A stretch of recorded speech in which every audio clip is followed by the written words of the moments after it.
The Galactic Council chamber had never been so silent. Representatives from 1,000 empires sat in their designated alcoves, their various forms of breathing creating a barely audible symphony of anxiety. At the center of it all stood Captain Elena Vasquez, the first human ever permitted to address the assembled powers of the galaxy. She was unremarkable by human standards. Average height, graying hair pulled back in a simple bun, wearing the standard navy blue uniform of the Terran Exploration Corps. But to the assembled aliens, she represented something they had never encountered before, a species that had said no to the hegemony. The Zephyrian ambassador, a crystalline being whose faceted body caught the chamber's ambient light, spoke first. His voice resonated through the translation matrices like breaking glass. Captain Vasquez, you understand the gravity of your species' decision? The Veltar hegemony has ruled this galaxy for 10 million years. No species has ever refused incorporation. Elena's response was delivered in the same calm tone she might use to order coffee. We understand perfectly, Ambassador. We're still saying no. A ripple of unease spread through the chamber. The hegemony's standard procedure was simple. Newly discovered species were given 3 choices: submit to vassalage, accept client status, or face annihilation. Every species in the chamber had chosen one of the first 2 options. Until now. High Executor Maldeth of the Veltar materialized on the central dais, his shadow-wreathed form towering over Elena. When he spoke, reality itself seemed to bend around his words. Human, you speak for a species of 8 billion on one small world. We command the resources of 1 million worlds and 1 trillion servants. Your defiance is quaint. Elena tilted her head slightly, studying the ancient being with the same curiosity she might show an interesting rock formation. You know, that's exactly what General Cornwallis thought at Yorktown. Numbers aren't everything. The translation. Matrices struggled with the historical reference, but the tone was unmistakable. Several ambassadors shifted nervously. The Alteran delegate, a being of pure energy contained within a photonic field, pulsed anxiously. Surely the human realizes the futility of resistance. We have seen the hegemony's response to defiance. The Kethmori thought themselves mighty until their suns were extinguished. The Praldan believed their technology superior until their worlds were turned to glass. Elena nodded acknowledgement. We've read the histories. Impressive work, really. But you're all missing something important. High Executor Maldeth's form darkened, space around him beginning to warp. And what might that be, little human? You think this is about our survival. Elena's smile was small but genuine. It's not. This is about choice. The chamber erupted in confused chittering, buzzing, and various alien expressions of bewilderment. The concept didn't translate properly. Choice when survival was at stake. The Thulorian ambassador, a massive crab-like creature, clicked his mandibles together. Explain this. Choice. Your species will die for an abstract concept? Not for it, Elena corrected. Because of it. You see, every species in this chamber made their choice based on survival. Submit or die. Seems logical, right?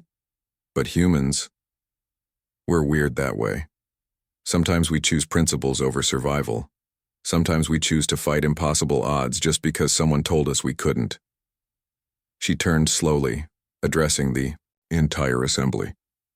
Did you know that on our world we have a sport where people climb mountains? Not for resources, not for territory. Just to stand on top of something tall and cold and deadly. We do it because it's there. Because someone said it couldn't be done. The hegemony executor's voice carried the weight of eons. Mountain climbing will not save you from our fleets. Maybe not, Elena agreed. But here's what your historians probably missed about those extinct species. They fought because they thought they could win. We're different. We fight because it's the right thing to do even when we know we'll lose, especially then.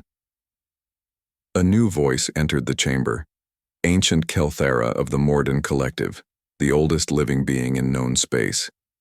Her words came as whispered thoughts, directly into every mind present.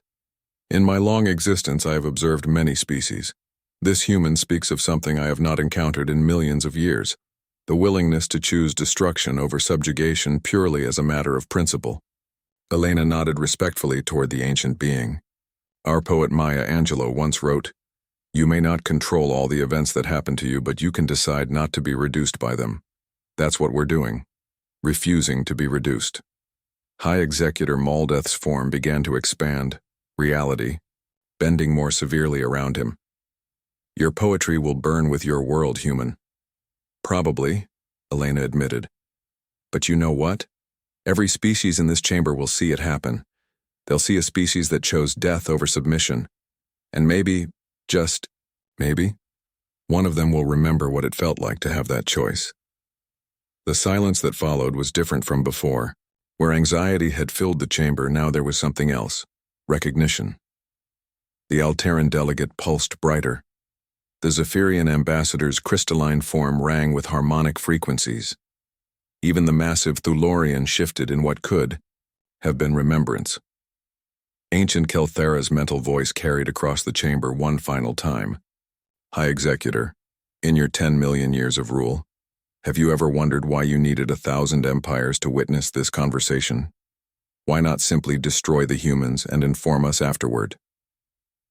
The Executor's form flickered, the first sign of uncertainty he had ever displayed. Because, Elena said quietly, you know exactly what happens next. You destroy us, and every being in this chamber goes home with our example. They tell their people about the species that chose death over subjugation, and choice once remembered is impossible to forget. She straightened her uniform and clasped her hands behind her back. You're right, High Executor. You'll probably destroy us. But in doing so, you'll plant the seed of your own destruction. Because after today, 1,000 empires will remember that they once had a choice, and that some species choose to remain, free even when it kills them. The High Executor vanished without another word. The chamber remained silent for several minutes after Elena was escorted away. Within a standard year, the first rebellion began in the Outer Rim. Within a decade, 17 sectors had declared independence. Within a century, the Veltar hegemony was a memory, brought down not by superior firepower or advanced technology, but by a simple human truth. Sometimes the most powerful weapon is the willingness to say no. History would record that humanity was indeed destroyed as promised, but it would also record that their destruction lit a fire across the galaxy, a fire that burned away 10 million years of oppression and reminded 1,000 empires what freedom meant. One human decision. 1,000 empires fell, and in the ruins of tyranny, choice bloomed again among the stars.